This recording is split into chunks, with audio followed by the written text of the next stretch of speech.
مولاي صل وسلم دائما أبدا على حبيبك خير الخلق كلهم مولاي. Alhamdulillahi Rabbil Alamin. Alhamdulillahilladzi an'ama alaina binikmatil imani wal islam. Ashhadu an la ilaha illallah wahdahu la syarikalah. Wa ashhadu anna Muhammadan abduhu wa rasuluh. Allahumma salli wa sallim ala rasulillahil karim Sayyidina wa syafi'ina wa maulana Muhammadin sallallahu alaihi wasallam wa ala alihi wa ashabihi wa man tabi'ahum bi ihsanin ila yaumiddin. Faya ibadallah, usi nafsi wa iyyakum bi taqwallah faqad fazal muttaqun. Faqala Allah ta'ala fil Qur'anil Karim, a'udzu billahi minasyaitonir rajim, bismillahirrahmanirrahim. Ya ayyuhalladzina amanu taqullaha haqqa tuqatih wa la tamutunna illa wa antum muslimun. Shadaqallahul azim. Amma ba'd. Hadirin jamaah salat Jumat yang dirahmati oleh Allah Subhanahu wa taala. Alhamdulillah, kita panjatkan puji dan syukur kepada Allah. Pada kesempatan hari Jumat ini, Allah masih melembutkan hati kita, Allah masih meringankan langkah kita, dan Allah masih memberikan kesempatan kepada kita untuk menunaikan solat Jumat berjamaah. Mudah-mudahan solat Jumat yang kita tunaikan siang ini menjadi solat Jumat terbaik dari sekian banyak Jumat yang pernah kita tunaikan. Dan kita berharap kepada Allah, semoga setiap langkah kita datang ke tempat ini menggugurkan dosa yang pernah kita lakukan. Dan sepulang dari sini ada perubahan yang nampak dalam kehidupan kita, yakni perubahan untuk semakin meningkatkan iman dan ketakwaan kita di hadapan Allah Subhanahu wa taala. Amin ya rabbal alamin. Hadirin jemaah Jumat yang dirahmati Allah, tidak terasa kita semua sudah masuk di tahun baru 2021. Di antara sikap terbaik bagi mereka pribadi yang beriman saat diberikan kesempatan waktu oleh Allah dalam kehidupannya, kecuali dia hadir menjadi pribadi yang bermuhasabah dalam kehidupannya. Muhasabah itu maknanya mengevaluasi diri, mengintrospeksi diri. Dengan cara apa? Menghitung-hitung setiap apa yang telah dilakukan dalam kehidupan. Allah Subhanahu wa taala berfirman di dalam Al-Qur'an, tepatnya di surat Al-Hasyr ayat 18. A'udzubillahi minasyaitonir rajim. Bismillahirrahmanirrahim. Ya ayyuhalladzina amanu taqullaha wal tanzur nafsum ma qaddamat lighad. Kata Allah, wahai orang-orang yang beriman, bertakwalah kalian kepada Allah dan perhatikanlah apa yang telah kalian lakukan untuk hari esok. Wattaqullah, dan bertakwalah kalian kepada Allah. Innallaha khabirum bima ta'malun. Sesungguhnya Allah Maha mengetahui, Maha teliti dengan apa yang kamu lakukan. Bicara tentang muhasabah, bicara tentang introspeksi diri, para ulama seringkali menyebutkan ada 4 hal yang perlu kita evaluasi dalam kehidupan kita. Pertama, evaluasi pada niat, pada orientasi hidup kita selama ini. Coba dicek, coba dievaluasi, sebenarnya apa yang menjadi orientasi kehidupan kita selama ini. Mohon maaf, bisa jadi selama ini kita lebih sibuk dengan urusan dunia, tapi kita lupa menyiapkan bekal terbaik untuk kehidupan yang kekal, namanya kehidupan akhirat. Mohon maaf, boleh jadi selama ini kita bekerja hanya sekedar mencari nafkah saja, hanya sekedar ingin mendapatkan penghasilan saja. Kita lupa bahwa bekerja itu bukan hanya untuk itu gitu, tapi bekerja adalah bagian dari ibadah, bekerja adalah bagian dari amal soleh, bekerja adalah bagian dari jihad fisabilillah. Oleh karena itu, ketika dia bekerja, dia akan menitik beratkan setiap pekerjaannya, setiap aktivitasnya dalam rel, trek, jalan aturan Allah Subhanahu wa taala. Coba kita perhatikan, tanyakan ke dalam diri kita, tanyakan kepada profesi kita, tanyakan kepada keluarga kita, tanyakan kepada rumah tangga kita, kira-kira selama ini kita hidup orientasinya apa? Apakah masih sibuk dengan orientasi dunia sehingga kita lupa menyiapkan orientasi terbaik, yaitu urusan akhirat kita? Yang kedua yang perlu kita evaluasi adalah evaluasi pada apa yang diperintahkan oleh Allah. Coba dicek bagaimana hal-hal yang diwajibkan Allah dalam kehidupan kita. Mohon maaf, sholat kita, coba perhatikan, jika di tahun-tahun sebelum ini masih ada di antara kita yang seringkali melupakan sholat, melalaikan sholat, mengakhirkan sholat, coba perhatikan, ke depan perbaiki itu semua. Kenapa dimulai dari sholat? Karena perkara pertama yang nanti akan dipertanggungjawabkan di hadapan Allah adalah sholat. Kata Nabi SAW, inna awwala ma yuhasabu bihil abdu yaumal qiyamah as-sholat. Sesungguhnya perkara pertama yang akan dihisab ketika nanti hari kiamat adalah sholat. Fa'in soluhat soluha kulluh. Jikalau baik solatnya, baik seluruhnya. Fa'in fasadat fasadat kulluh. Jikalau buruk solatnya, maka buruk seluruhnya. Coba dievaluasi. Setelah solat, zakat. Setelah zakat, puasanya. Setelah itu, hajinya. Bukan hanya yang wajib-wajib, coba yang sunnah-sunnahnya. Baca Qur'annya, infak sodakohnya, taklimnya, kajiannya. Semua kebaikan yang diperintahkan oleh Allah dalam kehidupan kita, coba evaluasi. Yang ketiga, evaluasi pada apa yang dilarang oleh Allah dalam kehidupan kita. Yang dilarang, apa misalnya? Mohon maaf, kalau masih ada di antara kita yang mungkin selama ini ada hati yang kotor, ada iri, dengki, sombong, ujub, takabur, merasa diri paling benar, merasa diri paling pintar, merasa diri paling soleh, dan semua yang sifat merasa itu, coba cek bagaimana emosi kita. Apakah masih sering marah kepada pasangan kita? Apakah sering marah kepada anak keturunan kita? Bagaimana dengan kerabat dan sahabat-sahabat kita? Coba perhatikan apa yang dilarang oleh Allah. Atau lebih dari itu, mohon maaf, mungkin ada harta yang haram yang kita makan, ada harta yang bukan hak untuk kita yang kita ambil tanpa sadar. Mohon maaf, ada suap barangkali di situ, ada sogok menjogok barangkali di situ. Coba perhatikan itu semua. Dan kita perlu evaluasi apa yang kita ambil dalam kehidupan kita. Dan yang keempat, evaluasi pada waktu yang Allah berikan kepada kita. Coba tengok usia kita saat ini. Allahu Akbar, mungkin tidak terasa ya. Kita ada yang sudah usia 60 tahun, 50 tahun, 40 tahun.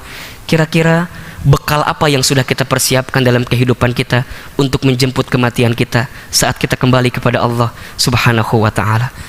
Sayyidina Umar bin Khattab radhiyallahu anhu pernah berkata, hasibu anfusakum qabla an tuhasabu. Hisablah diri kamu sekalian sebelum kamu nanti dihisab oleh Allah Subhanahu wa taala. Barakallahu li wa lakum fil Qur'anil Karim wa nafa'ani wa iyyakum bima fihi minal ayati wadh-dhikril hakim. Fastaghfiruh innahu huwal ghafurur rahim. Maulaya salli wa sallim daiman abada ala habibika khairil khalqi kullihim. Maulaya Alhamdulillahi rabbil alamin. Alhamdulillahilladzi an'ama alaina bi ni'matil imani wal islam. Asyhadu an la ilaha illallah wahdahu la syarikalah wa asyhadu anna Muhammadan abduhu wa rasuluh. Allahumma salli wa sallim ala rasulillahil karim sayyidina wa syafi'ina wa maulana Muhammadin sallallahu alaihi wasallam wa ala alihi wa ashabihi wa man tabi'ahum bi ihsanin ila yaumiddin. Faya ibadallah, usi nafsi wa iyyakum bitaqwallah faqad fazal muttaqun. Faqala Allah ta'ala fil Qur'anil Karim, a'udzu billahi minasyaitonir rajim, bismillahirrahmanirrahim. Ya ayyuhalladzina amanu taqullaha haqqa tuqatih wa la tamutunna illa wa antum muslimun. Shadaqallahul azim. Amma ba'd. Hadirin jamaah sholat Jumat yang dirahmati oleh Allah Subhanahu wa ta'ala. Alhamdulillah, kita panjatkan puji dan syukur kepada Allah. Pada kesempatan hari Jumat ini, Allah masih melembutkan hati kita, Allah masih meringankan langkah kita, dan Allah masih memberikan kesempatan kepada kita untuk menunaikan sholat Jumat berjamaah. Mudah-mudahan sholat Jumat yang kita tunaikan siang ini menjadi sholat Jumat terbaik dari sekian banyak Jumat yang pernah kita tunaikan. Dan kita berharap kepada Allah, semoga setiap langkah kita datang ke tempat ini menggugurkan dosa yang pernah kita lakukan.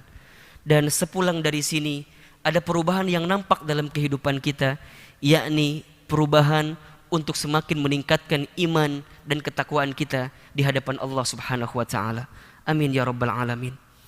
Hadirin jemaah Jumat yang dirahmati Allah, tidak terasa kita semua sudah masuk di tahun baru 2021. Di antara sikap terbaik bagi mereka pribadi yang beriman saat diberikan kesempatan waktu oleh Allah dalam kehidupannya, kecuali dia hadir menjadi pribadi yang bermuhasabah dalam kehidupannya. Muhasabah itu maknanya mengevaluasi diri, mengintrospeksi diri. Dengan cara apa? Menghitung-hitung setiap apa yang telah dilakukan dalam kehidupan. Allah Subhanahu wa ta'ala berfirman di dalam Al-Quran, tepatnya di surat Al-Hasyr ayat 18. A'udzubillahi minasyaitonirrajim. Bismillahirrahmanirrahim. Ya ayyuhalladzina amanu taqullah wal tanzur nafsum ma qaddamat lighad. Kata Allah, wahai orang-orang yang beriman, bertakwalah kalian kepada Allah dan perhatikanlah apa yang telah kalian lakukan untuk hari esok. Wattaqullah, dan bertakwalah kalian kepada Allah. Innallaha khabirum bima ta'malun. Sesungguhnya Allah Maha mengetahui, Maha teliti dengan apa yang kamu lakukan. Bicara tentang muhasabah, bicara tentang introspeksi diri, para ulama seringkali menyebutkan ada 4 hal yang perlu kita evaluasi dalam kehidupan kita. Pertama, evaluasi pada niat, pada orientasi hidup kita selama ini. Coba dicek, coba dievaluasi, sebenarnya apa yang menjadi orientasi kehidupan kita selama ini. Mohon maaf, bisa jadi selama ini kita lebih sibuk dengan urusan dunia, tapi kita lupa menyiapkan bekal terbaik untuk kehidupan yang kekal, namanya kehidupan akhirat. Mohon maaf, boleh jadi selama ini kita bekerja hanya sekedar mencari nafkah saja, hanya sekedar ingin mendapatkan penghasilan saja. Kita lupa bahwa bekerja itu bukan hanya untuk itu gitu. Tapi bekerja adalah bagian dari ibadah, bekerja adalah bagian dari amal soleh, bekerja adalah bagian dari jihad fisabilillah. Oleh karena itu, ketika dia bekerja, dia akan menitik beratkan setiap pekerjaannya, setiap aktivitasnya dalam rel, trek, jalan aturan Allah Subhanahu wa ta'ala. Coba kita perhatikan, tanyakan ke dalam diri kita, tanyakan kepada profesi kita, tanyakan kepada keluarga kita, tanyakan kepada rumah tangga kita, kira-kira selama ini kita hidup orientasinya apa? Apakah masih sibuk dengan orientasi dunia sehingga kita lupa menyiapkan orientasi terbaik, yaitu urusan akhirat kita? Yang kedua, yang perlu kita evaluasi adalah evaluasi pada apa yang diperintahkan oleh Allah. Coba dicek bagaimana hal-hal yang diwajibkan Allah dalam kehidupan kita. Mohon maaf, sholat kita. Coba perhatikan, jika di tahun-tahun sebelum ini masih ada di antara kita yang seringkali melupakan sholat, melalaikan sholat, mengakhirkan sholat, coba perhatikan, ke depan perbaiki itu semua. Kenapa dimulai dari sholat? Karena perkara pertama yang nanti akan dipertanggungjawabkan di hadapan Allah adalah sholat. Kata Nabi SAW, Inna awwala ma yuhasabu bihil abdu yawmal qiyamah as-sholat. Sesungguhnya perkara pertama yang akan dihisab ketika nanti hari kiamat adalah solat. Fa in soluhat soluha kulluh. Jikalau baik solatnya, baik seluruhnya. Fa in fasadat fasadat kulluh. Jikalau buruk solatnya, maka buruk seluruhnya. Coba dievaluasi. Setelah solat, zakat. Setelah zakat, puasanya. Setelah itu, hajinya. Bukan hanya yang wajib-wajib, coba yang sunnah-sunnahnya. Baca Qur'annya, infak sodakohnya, taklimnya, kajiannya. Semua kebaikan yang diperintahkan oleh Allah dalam kehidupan kita, coba evaluasi. Yang ketiga, evaluasi pada apa yang dilarang oleh Allah dalam kehidupan kita. Yang dilarang, apa misalnya? Mohon maaf, kalau masih ada di antara kita yang mungkin selama ini ada hati yang kotor, ada iri, dengki, sombong, ujub, takabur, merasa diri paling benar, merasa diri paling pintar, merasa diri paling soleh, dan semua yang sifat merasa itu, coba cek bagaimana emosi kita. Apakah masih sering marah kepada pasangan kita? Apakah sering marah kepada anak keturunan kita? Bagaimana dengan kerabat dan sahabat-sahabat kita? Coba perhatikan apa yang dilarang oleh Allah. Atau lebih dari itu, mohon maaf, mungkin ada harta yang haram yang kita makan, ada harta yang bukan hak untuk kita yang kita ambil tanpa sadar. Mohon maaf, ada suap barangkali di situ, ada sogok penjogok barangkali di situ. Coba perhatikan itu semua, dan kita perlu evaluasi apa yang kita ambil dalam kehidupan kita. Dan yang keempat, evaluasi pada waktu yang Allah berikan kepada kita. Coba tengok usia kita saat ini. Allahu Akbar, mungkin tidak terasa ya. Kita ada yang sudah usia 60 tahun, 50 tahun, 40 tahun. Kira-kira bekal apa yang sudah kita persiapkan dalam kehidupan kita untuk menjemput kematian kita saat kita kembali kepada Allah Subhanahu wa ta'ala. Sayyidina Umar bin Khattab radhiyallahu anhu pernah berkata, hasibu anfusakum qabla an tuhasabu. Hisablah diri kamu sekalian sebelum kamu nanti dihisab oleh Allah Subhanahu wa taala. Barakallahu li wa lakum fil Qur'anil Karim wa nafa'ani wa iyyakum bima fihi minal ayati wadzikril hakim. Fastaghfiruh innahu huwal ghafurur rahim.